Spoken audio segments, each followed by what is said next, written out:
Puji nama Tuhan, firman Tuhan pagi hari ini saya beri tema tekanan. Hampir semua orang ketika dia sedang mengalami tekanan, hal yang tidak bisa dia lakukan, dia jadi bisa lakukan. Hal yang tidak dia sukai, dia harus melakukan itu ketika dia ada dalam tekanan. Ketika orang ada dalam tekanan, orang itu mampu melakukan hal-hal yang terkadang tidak pernah dia bayangkan bahwa aku bisa melakukannya. Sama seperti orang Jawa. Katanya kan orang Jawa itu sabar. Tapi sesabar-sabarnya orang Jawa, kalau ditekan terus, pasti dia akan jotos orang itu. Betul enggak? Walaupun orang Jawa itu kalau diinjak kakinya katanya, dia cuma bilang, Mas, maaf, kakimu menginjak kakiku.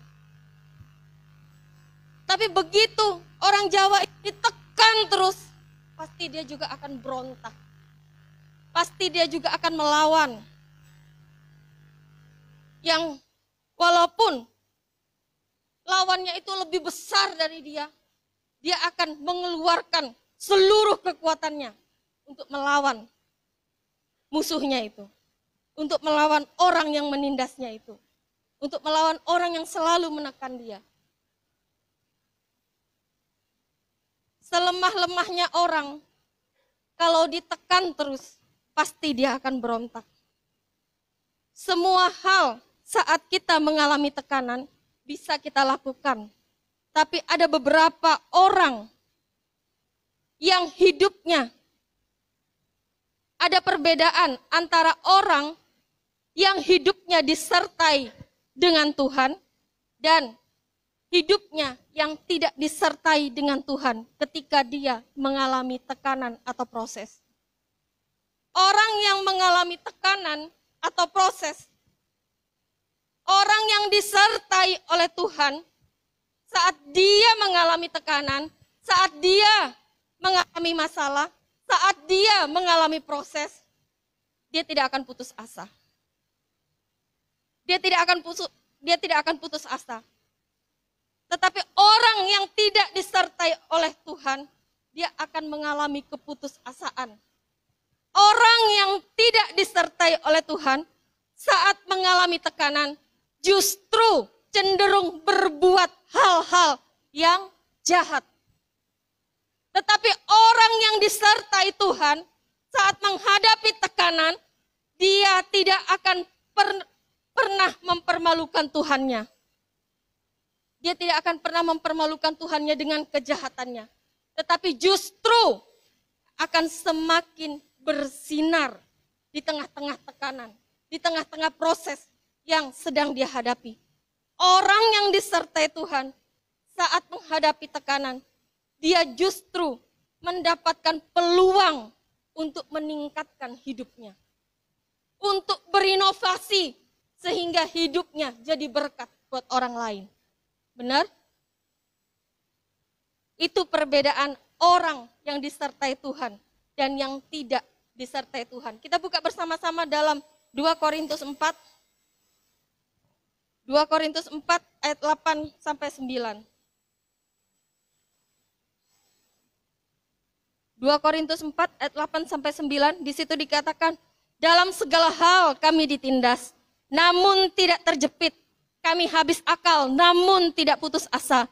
Kami dianiaya, namun tidak ditinggalkan sendirian. Kami dihempaskan, namun tidak binasa. Itu kehidupan orang-orang percaya. Itu kehidupan orang-orang yang disertai oleh Tuhan. Itu firman Tuhan mengatakan, dalam segala hal kami ditindas, namun kami tidak terjepit. Orang-orang yang disertai oleh Tuhan, walaupun dia ditindas, dia tidak pernah mengalami jalan buntu. Dia tidak pernah kehabisan cara, dia tidak pernah kehabisan akal untuk lepas dari dari jerat itu. Karena ada tangan Tuhan yang senantiasa menyertai dia. Karena ada tangan Tuhan yang senantiasa menolong dia.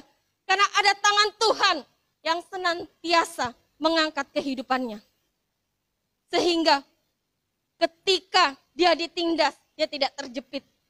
Kami habis akal, namun tidak putus asa. Dikatakan firman Tuhan. Sudah mentok, gak tahu mau ngapain. Tapi jalan aja terus, kerjakan aja terus. Gak putus asa. Gak bilang, ya udahlah, kalau mau mati mati aja lah. Ya udahlah, kalau mau hidupku, kalau mau miskin aja lah. Ya udahlah, gini aja lah hidupku. Enggak. Disertai Tuhan. Di saat-saat proses, di saat-saat masa tekanan, dia justru mendapatkan inovasi-inovasi baru. Dia justru mendapatkan ide-ide baru yang terkadang gak pernah dia pikirkan ketika dia tidak ada dalam tekanan.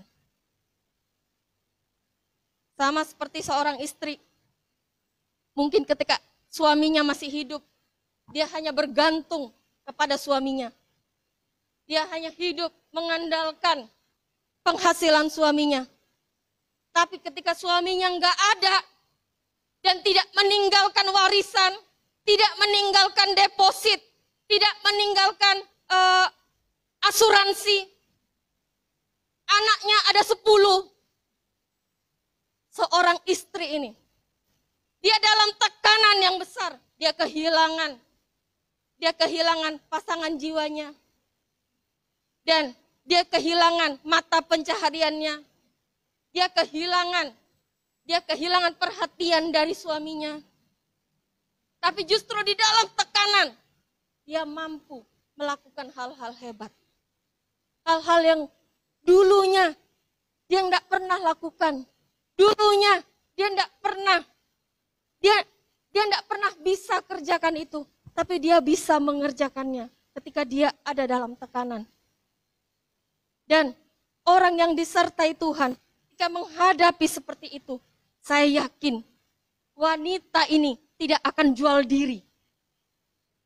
Mungkin kalau orang yang tidak disertai Tuhan, cara gampang untuk dia, dengan apa? Jual diri. Untuk menghidupi anak-anaknya, dia jual diri. Melakukan hal-hal yang jahat.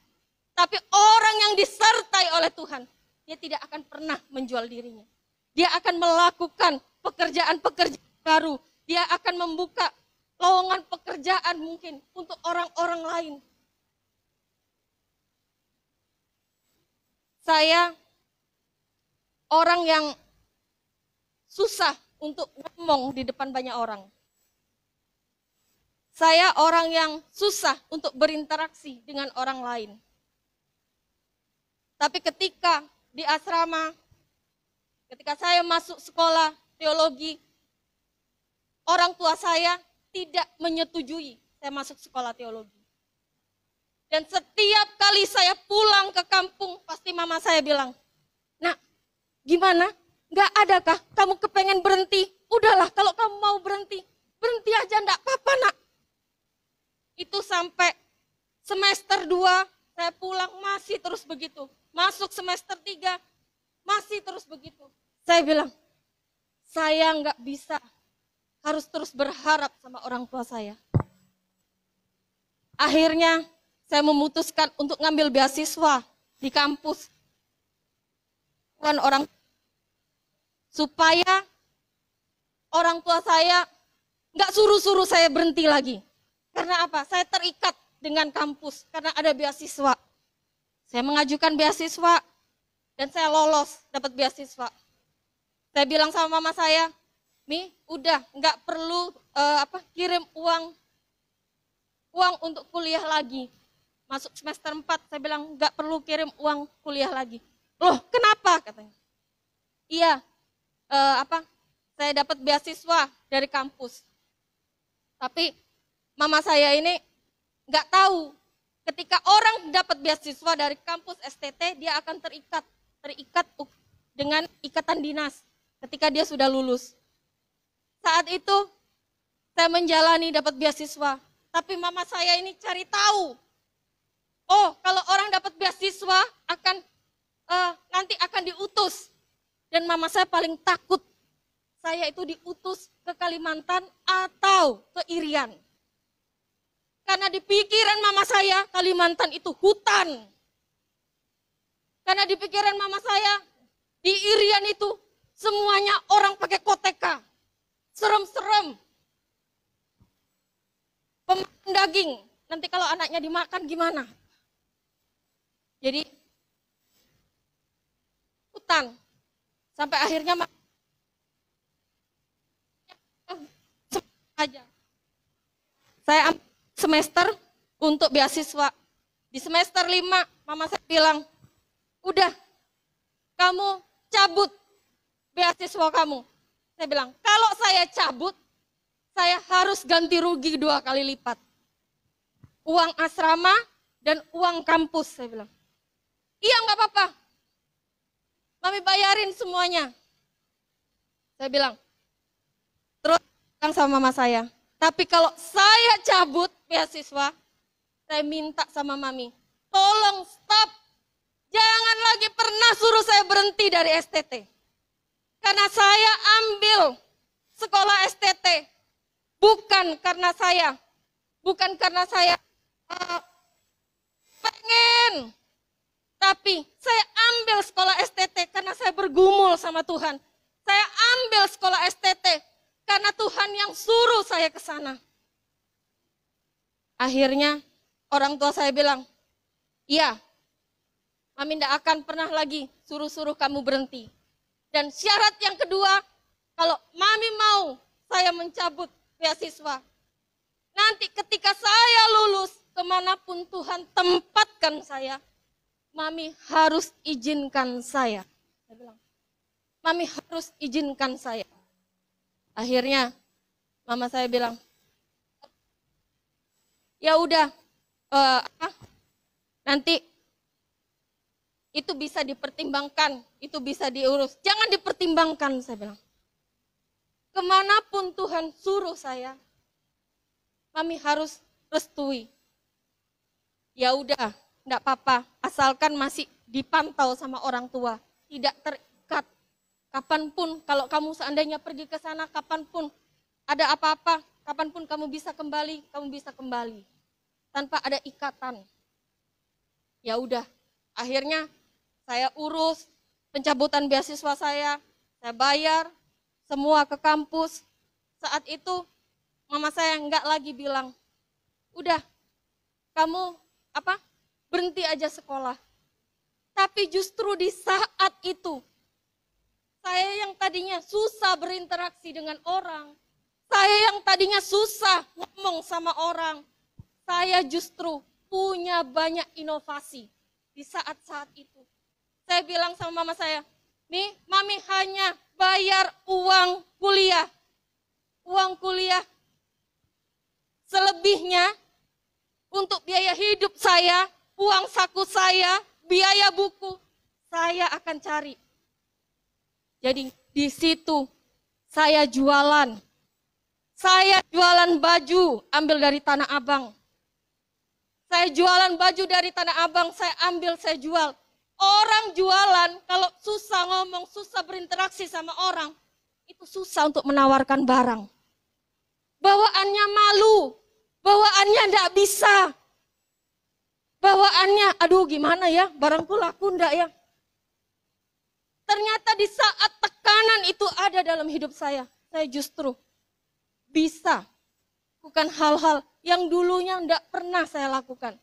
Yang dulunya enggak pernah saya kerjakan. Saya memang dari kecil menjaga toko orang tua saya. Tapi saya enggak perlu menawar-nawarkan barang. Beli ini dong, beli ini dong. Enggak. Saya hanya tinggal duduk, ada orang belanja, saya ambilkan. Saya ngitung, oh totalnya segini. Saya kasih ke orangnya. Orangnya bayar ke saya. Saya enggak perlu menawar-nawarkan. Ini saya harus menawarkan barang saya ke teman-teman saya. Kamu mau enggak? Aku jual celana. Dan di asrama kami itu banyak orang yang jualan. Dari yang kredit sampai yang harus lunas itu ada. Saya bilang, saya nggak mau kasih kredit karena modal saya kecil, karena modal saya terbatas. Saya nggak mau kasih kredit, tapi saya pastikan harga barang saya jauh lebih murah daripada teman-teman saya yang lain. Saat itu saya tawarkan barang ke anak-anak kampus, saya tawarkan barang ke anak-anak pemuda di gereja, dan laku barang saya. Laku. Akhirnya saya mulai lagi jualan Indomie. Karena anak asrama itu kalau malam pada ngerjain tugas sering kelaparan. Dan gak ada kantin. Kantin itu hanya buka pagi sampai sore. Sampai jam 5 sore, habis itu tutup. Setelah itu kalau mau beli harus keluar. Tapi anak asrama tidak boleh keluar kalau sudah malam. Batas keluar anak asrama hanya jam 7 malam.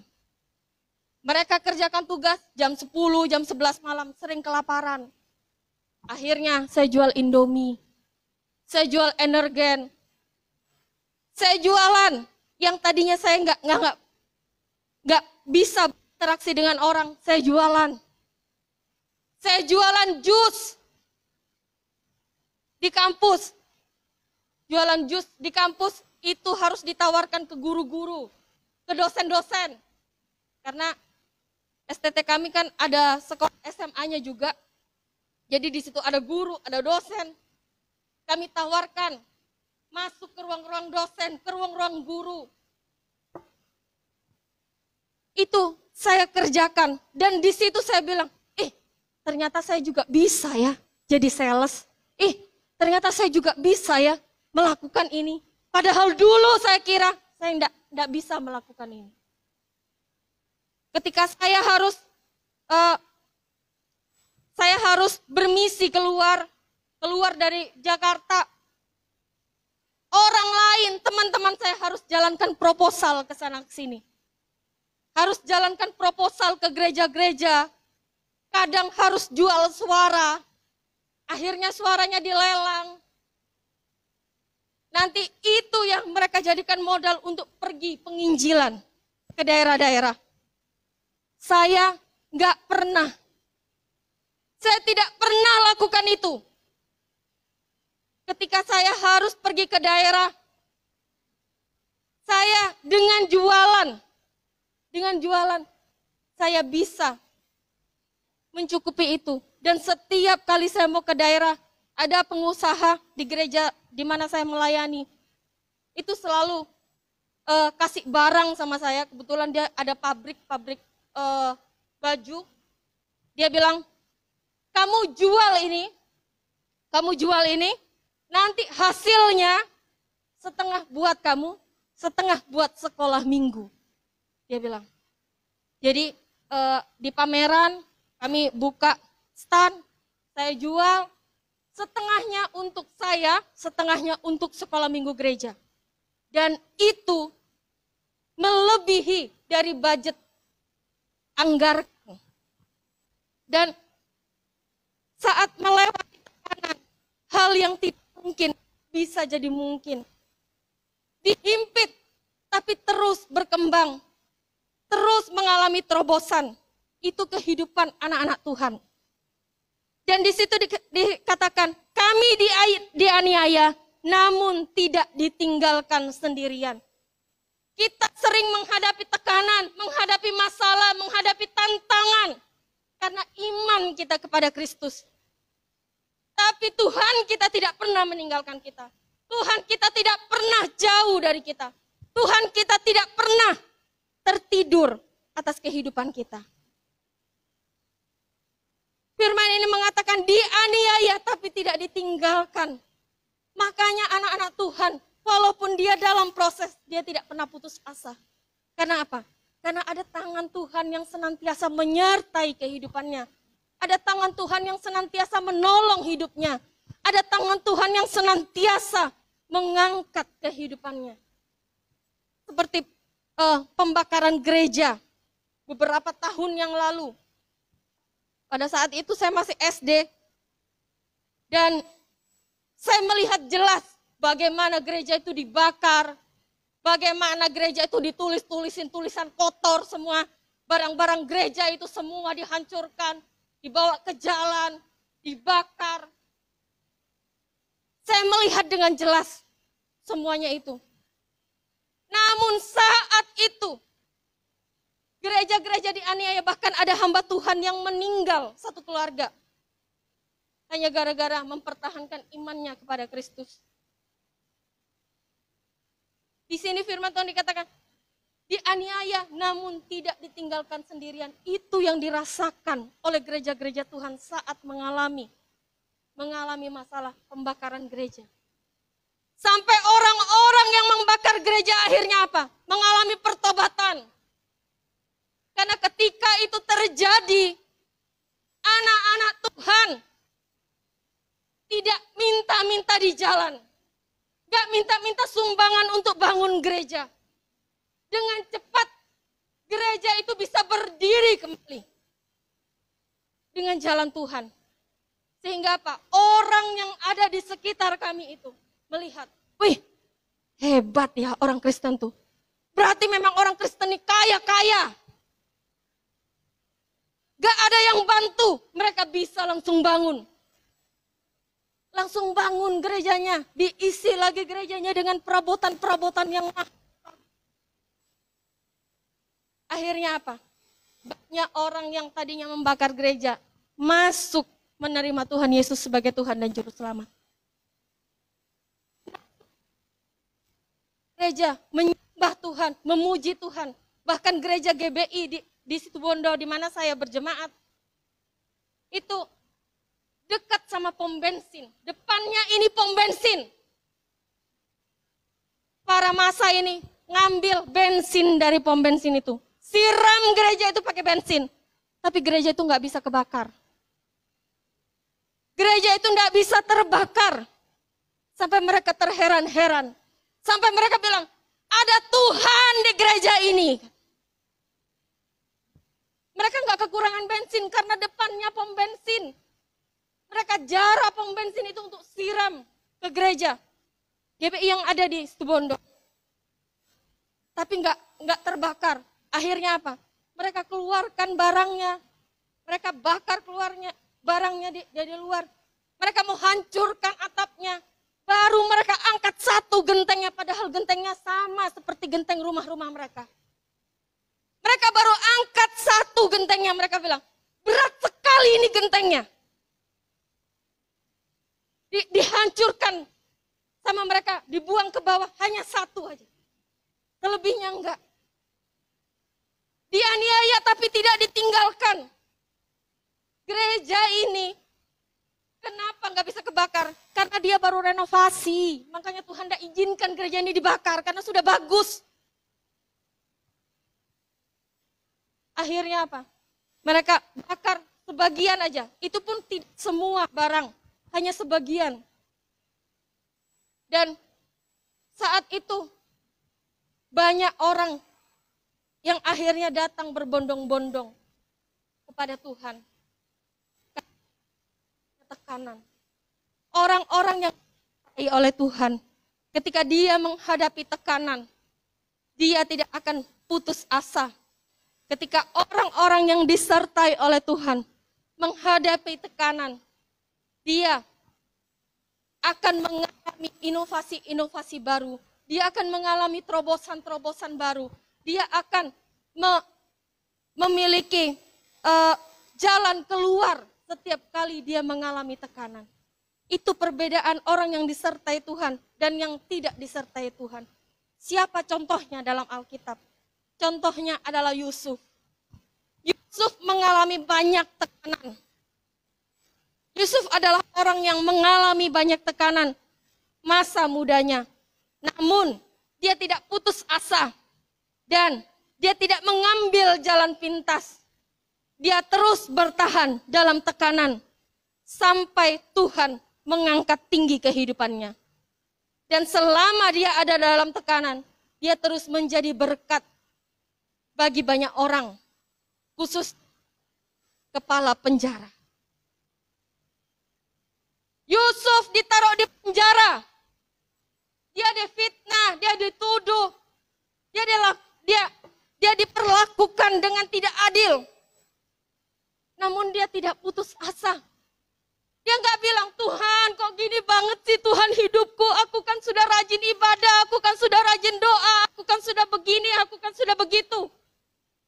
Tapi kenapa Tuhan kok hidupku begini Tuhan, udahlah aku bunuh diri aja. Enggak. Udahlah, aku akhiri hidupku aja. Yusuf tidak seperti itu. Tapi justru di dalam penjara dia menjadi berkat buat orang-orang di dalam penjara. Sehingga dia dipercaya sama kepala penjara. Dia dibuang sama kakak-kakaknya. Dia pasti sedih sebagai seorang adik. Kok kakak-kakakku jahat sekali. Sampai membuang aku. Sampai menjual aku. Tapi justru di dalam tekanan, Yusuf dipromosikan sama Tuhan. Dia bertahan dalam tekanan itu. Dia bertahan sampai Tuhan mengangkat kehidupannya. Dari permasalahan satu, ketika dia dijual, dia diambil oleh Potifar, dia dibeli oleh Potifar, dia menjadi berkat buat keluarga Potifar. Di situ ternyata dia tidak stop mengalami tekanan. Dia terus mengalami tekanan, akhirnya masuk penjara. Tapi di penjara dia juga jadi berkat. Setelah itu dia dibawa lagi kepada raja. Sehingga dia menjadi penguasa, menjadi berkat di Mesir. Anak-anak Tuhan, justru di dalam masa tekanan, justru ketika anak-anak Tuhan ditekan, dia akan terus semakin berkembang, akan semakin meningkat, akan semakin naik level, dan akan semakin dipercaya. Jadi kalau kita anak-anak Tuhan sedang melewati tekanan, kita sedang melewati proses, jangan kita putus asa. Jangan kita takut, jangan kita gentar, jangan kita bimbang, tapi pastikan hidup kita disertai oleh Tuhan. Amin. Pastikan hidup kita disertai oleh Tuhan. Sadrak, Mesak, dan Abednego pada saat mengalami tekanan, dia tidak ambil jalan pintas dengan menyembah patung raja Nebukadnezar. Dia tidak menyembah patung raja yang indah itu, yang megah itu. Ketika dalam tekanan, kamu harus menyembah patung raja itu. Kalau enggak, akan di dalam perapian. Dia saat itu terjadi, saat dia ada dalam tekanan, enggak bilang, Tuhan kan maha pengasih. Enggak apa-apalah, aku pura-pura. Aku pura-pura menyembah patung raja itu. Yang penting hatiku enggak menyembah. Nanti kan aku bisa minta pengampunan sama Tuhan. Mereka tidak. Sadrak, Mesak, dan Abednego tidak melakukan itu. Dia enggak bilang, udahlah pura-pura lah aku menyembah. Daripada aku masukkan ke dapur api, itu mati konyol. Udahlah aku nyembah aja, yang penting hatiku kan enggak nyembah. Tuhan kan tahu hatiku. Tuhanku kan maha pengasih. Nanti ketika aku melakukan itu, aku tinggal datang sama Tuhan, minta ampun sama Tuhan. Seringkali kita, ketika kita ada dalam tekanan, kita melakukan itu. Udahlah enggak apa-apalah melakukan ini. Cuma sedikit dosa kecil aja. Nanti tinggal minta ampunlah sama Tuhan. Sering kita lakukan itu. Itu sangat mengecewakan hati Tuhan. Itu sangat menyedihkan hati Tuhan ketika hal itu dilakukan. Sadrak, Mesak, dan Abednego, dia dalam tekanan, ancamannya nyawa. Bukan ancaman yang lain-lain, bukan ancaman dicopot dari pekerjaan, bukan. Tapi ancamannya nyawa. Nyawa kalau langsung dibunuh itu enak. Ini harus dimasukkan lagi ke perapian, dibakar, dipanggang.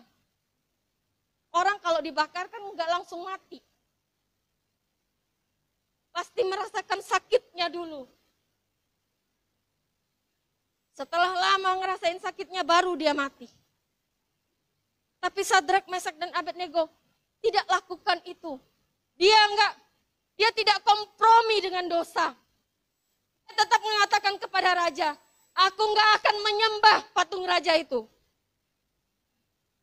Kalau seandainya pun aku harus dimasukkan ke dalam perapian.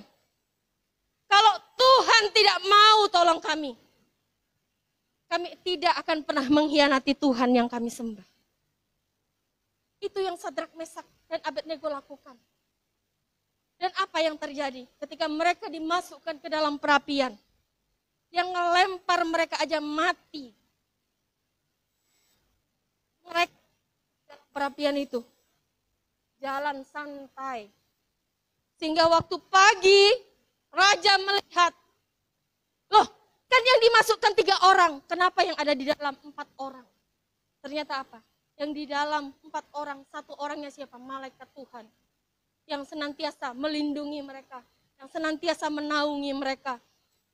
Orang-orang yang disertai oleh Tuhan, dalam keadaan tekanan dia tidak akan dipermalukan oleh Tuhan. Dia tidak akan pernah dibiarkan sendiri oleh Tuhan. Tuhan tidak akan meninggalkan kehidupannya. Justru ketika dalam tekanan, orang-orang yang disertai Tuhan akan mendapatkan promosi-promosi baru dalam hidupnya. Amin. Jadi pastikan kehidupan setiap kita disertai oleh Tuhan. Sehingga ketika tekanan, ketika proses itu ada dalam hidup kita, proses dan tekanan itu tidak membuat kita terpuruk, tidak membuat kita putus asa, tapi membuat kita semakin naik level. Amin. Saya selalu bilang sama anak-anak saya dari sejak mereka dalam kandungan, sudah banyak proses yang Tuhan izinkan terjadi dalam kehidupan mereka. Banyak hal yang terjadi dalam kehidupan mereka. Bahkan sampai mereka dewasa, Tuhan masih banyak izinkan proses terjadi dalam hidup mereka. Dan Erik itu pernah bilang begini, kenapa ya Mi? Kok Tuhan tuh jahat betul? Kenapa kok Tuhan itu harus izinkan ini terjadi? Kan Tuhan tahu. Tuhan itu kan maha tahu. Tapi kenapa kok Tuhan harus izinkan orang ini ada di antara kita?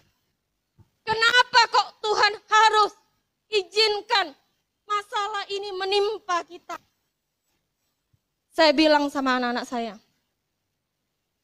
nak, kalau Tuhan izinkan ini, kalian alami dari sejak kalian kecil, itu berarti Tuhan sedang mempersiapkan kalian untuk kalian menjadi orang-orang hebat. Makanya kalian jangan karangan. Saya selalu katakan itu kepada anak-anak saya. Jadi masalah yang kita hadapi ini, nak, karena Tuhan mau kamu siap ketika percaya Tuhan. Saya tahu ini tidak mudah buat kamu. Saya tidak tahu ini tidak mudah buat Abel. Sampai Abel dulu waktu masih umur 2 tahun. Dia bilang, Mi capek Nami, aku capek sekali Mi. Dengan bahasanya dia masih 2 tahun. Saya rasanya nangis. Saya bilang, Tuhan, ini jeritan anak saya. Saya bilang sama Tuhan, Tuhan ini jeritan anak saya. Gak ada satu jemaat pun yang tahu. Gak ada satu keluarga pun yang tahu. Saya bertiga dengan anak-anak bergumul. Saya bilang, Tuhan, kami harus jalani ini. Semua atas seizin Tuhan. Dan saya tahu akan ada rencana Tuhan yang jauh lebih baik. Yang tidak pernah kami pikirkan, yang tidak pernah kami duga, yang kami bayangkan, sediakan buat kehidupan kami. Saya sibuk dengan urusannya. Kami sangat bergumul. Saat itu saya bilang sama anak-anak saya, kalian orang-orang hebat. Makanya Tuhan sedang mempersiapkan kalian untuk menjadi orang-orang hebat. Makanya Tuhan kasih proses yang berat dari kalian kecil, yang harusnya kalian tidak perlu mengalaminya. Tapi Tuhan izinkan itu. Karena itu orang hebat. Saya selalu katakan seperti itu sama anak-anak saya. Bahkan Erik, waktu dia mau dioperasi, dia kan sangat ketakutan waktu mau dioperasi matanya. Itu sebenarnya dokter sudah lama anjurkan untuk operasi, tapi dia nggak mau. Enggak Mi, aku mau berdoa aja. Aku mau berdoa aja supaya Tuhan sembuhkan. Saya bilang, ya jadilah nak. Saya biarkan. Saya ajak dia berdoa, saya ajak dia puasa. Tapi Tuhan gak izinkan daging yang ada di matanya itu makin ngecil, justru makin membesar. Makin membesar sampai akhirnya itu mengganggu penglihatannya. Ganggu penglihatannya karena semakin membesar. Akhirnya saya konsul lagi ke dokter dan dokter bilang, ini udah gak bisa. Nah, ini sudah menekan bola mata. Jadi harus dioperasi. Saat dokter bilang dioperasi, dia masih bernegosiasi. Gak usah lah Mi dulu, gak usah Mi. Kita doa lagi sama Tuhan. Saya bilang, udah doa ya nak. Mami kasih apa? Kita doa selama 1 bulan ini. Kalau memang gak ada perubahan, ya udah. Kamu harus siap untuk dioperasi. Saat sudah 1 bulan ternyata itu makin besar dan Erik sempat bilang gini, kenapa Tuhan kok nggak dengar ya Mi doaku? Kenapa Tuhan kok nggak angkat Tuhan nggak angkat timbulan lemak yang ada di mataku ini? Kenapa kok Tuhan nggak buat kempes itu? Saya bilang gini, nak, kalau Tuhan izinkan kamu dioperasi, pasti ada rencana Tuhan atas hidup kamu. Bukan karena Tuhan nggak sayang sama kamu. Bukan karena Tuhan gak dengar doa kamu, enggak. Tapi karena ada rencana Tuhan dalam hidup kamu. Dan pasti Tuhan si kamu supaya berjalan dengan baik. Udah tenang aja, pasti semuanya akan baik saja. Kita berdoa sama Tuhan, kalau memang Tuhan izin, pasti akan Tuhan tolong semuanya. Dan puji Tuhan, akhirnya dia dioperasi. Dia diinfus, dia dimasukkan ke ruang operasi. Awalnya dia nangis. Ketika mau di-abuse, itu dia nangis. Dia minta saya masuk ke dalam, tapi gak boleh karena itu steril. Jadi dokter bilang, enggak boleh. Akhirnya dokter kurang tahu bagaimana caranya, pokoknya akhirnya dia diinfus ketiduran. Ketiduran sampai selesai operasi. Dan dia bilang gini, oh, ternyata nggak kerasa ya katanya. Ternyata nggak kerasa udah selesai. Iya, nggak apa-apa kan. Ternyata ketika operasinya selesai, Tuhan dari semua itu. Tidak beberapa tahun kemudian saya yang di Surabaya harus dioperasi. Dan dia sama seperti Erik. Dia mengalami ketakutan. Dan di situ Erik menguatkan dia. Aku aja loh nggak apa-apa. Aku aja loh bebe aja. Kenapa kok aman aja? Dia cerita, dia bisa menyaksikan bagaimana Tuhan menolong hidupnya. Jadi ketika kita ada tekanan, ada dalam tekanan, orang-orang yang disertai oleh Tuhan, orang-orang yang selalu melibatkan Tuhan dalam hidupnya, dia akan mendapatkan hal-hal baru dalam hidupnya. Dan justru di dalam tekanan, dia justru akan bisa menjadi berkat bagi banyak orang. Semakin menjadi berkat bagi banyak orang. Sama seperti yang dilakukan Yusuf, sama seperti yang dilakukan Sadrak, Mesak, dan Abednego, sama seperti yang dilakukan Paulus, sama seperti yang dilakukan Daniel, sama seperti yang dilakukan oleh Tuhan Yesus. Justru ketika dia dalam tekanan, dia justru melakukan banyak mujizat. Dia justru melakukan banyak tanda-tanda heran. Dia justru membuat banyak orang bertobat dan menerima Tuhan Yesus sebagai Tuhan dan Juru Selamat. Ketika Paulus tidak ada dalam tekanan, hidupnya semuanya mulus. Dia justru jadi penindas. Dia justru jadi orang jahat. Tapi justru ketika dia ada dalam tekanan, dia banyak melakukan tanda-tanda heran. Dia banyak mengalami promosi dari Tuhan. Karena apa? Karena hidupnya terus melibatkan Tuhan dalam hidupnya. Dalam semua proses yang dia jalani, dia terus melibatkan Tuhan. Sehingga masalah, kesesakan yang dia alami, itu tidak menghambat hidupnya untuk menjadi orang yang tidak berguna. Tapi justru tekanan yang dia hadapi membuat hidupnya semakin berarti. Membuat hidupnya semakin bergairah dengan Tuhan. Membuat hidupnya mengalami perjumpaan demi perjumpaan dengan Tuhan. Daniel ketika dia mau dimasukkan ke gua singa, dia tidak kompromi dengan dosa. Dia mengambil keputusan itu. Iya, nggak apa-apa, aku dimasukkan ke dalam gua singa. Padahal Daniel orang yang dekat dengan raja. Dia tidak menjilat raja. Dia tidak ngomong hal-hal yang jelek tentang orang lain. Tapi dia menerima konsekuensi itu. Dan ketika Daniel dimasukkan ke gua singa, apa yang terjadi? Justru mengenal Tuhan. Tuhan yang besar, Tuhan yang Daniel sembah, Tuhan yang Daniel agung-agungkan. Raja Darius menerima Tuhan Yesus dalam kehidupannya. Raja Darius menerima Tuhan dalam hidupnya. Sehingga sampai mengeluarkan titah. Agar semua orang yang ada di wilayahnya harus mengagungkan nama Tuhan. Allahnya Daniel. Karena hanya dialah Allah yang hidup. Allah yang benar. Bukan hanya untuk Raja Darius, tapi untuk seluruh kotanya, untuk seluruh wilayahnya.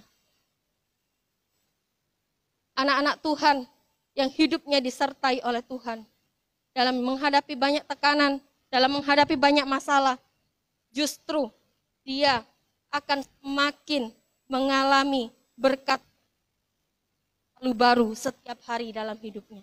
Dalam Roma 5:3-4, di situ dikatakan, dalam Roma 5 ayat 3-4, di situ dikatakan, dan bukan hanya itu saja, kita malah bermegah juga dalam kesengsaraan kita.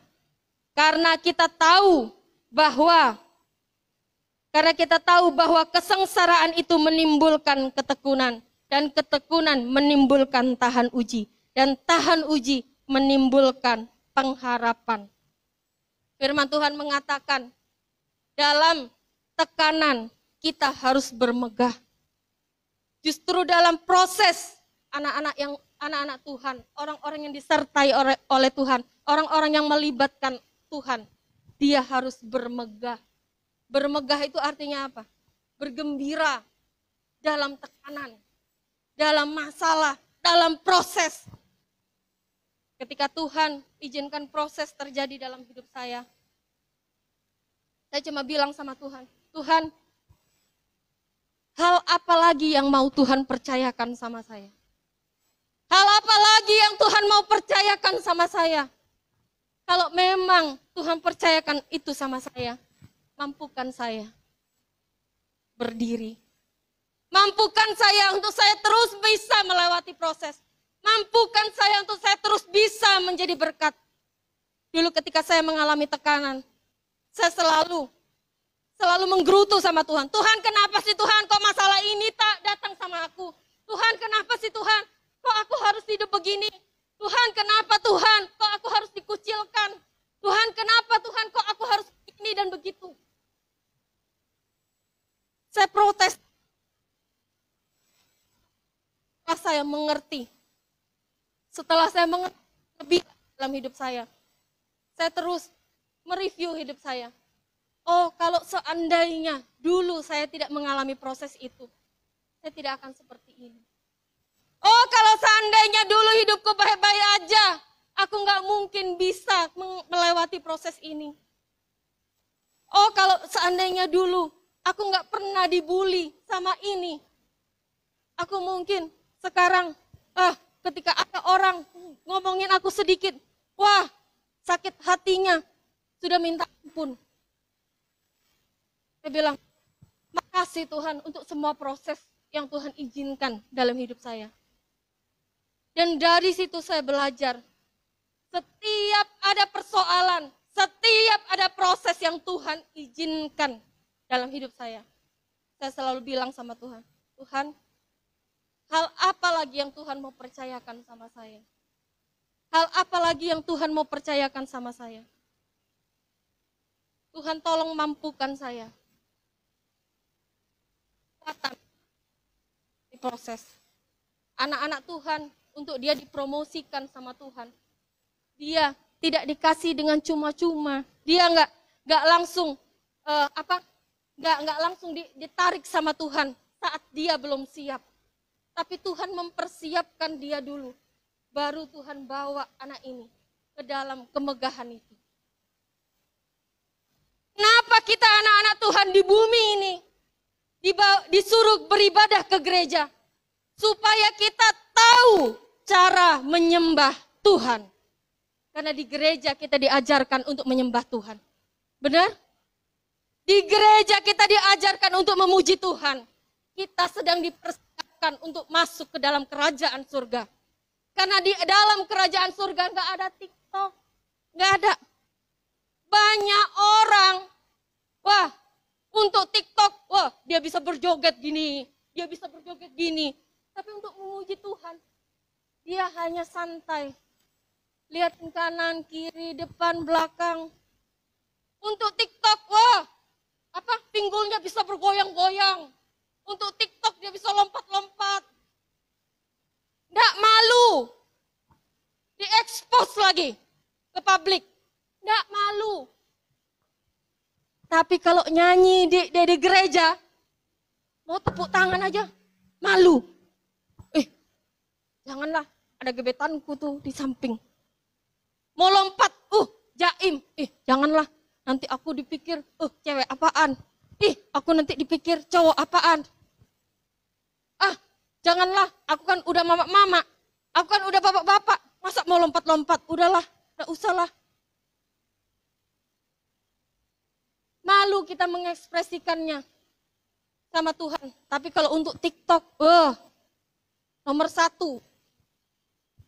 Berdiri depan kamera, joget-joget, nari-nari,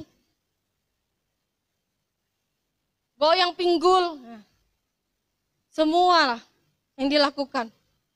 Tapi kalau untuk Tuhan, dia merasa malu. Dia merasa, jangan deh. Kita dibawa oleh Roh Kudus. Kita Tuhan izinkan beribadah di gereja. Ini untuk melatih hidup kita. Untuk kita menjadi warga kerajaan Allah. Karena di surga nanti hanya satu tugas kita. Apa itu? Memuji dan menyembah Tuhan. Kita memuji dan menyembah Tuhan. Itu tugas kita. Kalau kita tidak membiasakan diri saat ini untuk menyembah Tuhan. Saat di gereja, saat engkau di rumah, saat engkau bekerja, ketika nanti semua orang menyembah Tuhan di surga, kita bosan, kita bete, kita ngantuk, kita tiduran. Karena apa? Karena kita tidak terlatih. Kalau kita sudah terlatih, orang lain menyembah, kita juga ikut menyembah. Orang lain ikut memuji Tuhan, kita juga ikut memuji Tuhan. Orang lain menyanyikan lagu pujian buat Tuhan. Kita tahu lagu itu. Bukan kita bilang, lagu apaan itu ya? Yang aku tahu lagu kemana, kemana. Lagu itu aja yang aku tahu. Lagu yang lain, lagu apa itu ya? Aduh, aku nggak hafal. Nggak ada teksnya lagi nih. Aduh, gimana ini? Kalau di enak ada teksnya. Muncul di depan, kita bisa baca. Nggak tahu nanti di surga, apakah ada teksnya juga atau atau enggak ada? Enggak tahu. Tapi yang jelas, kita sedang dipersiapkan oleh Tuhan. Untuk apa? Untuk belajar menyembah Tuhan. Enak enggak beribadah?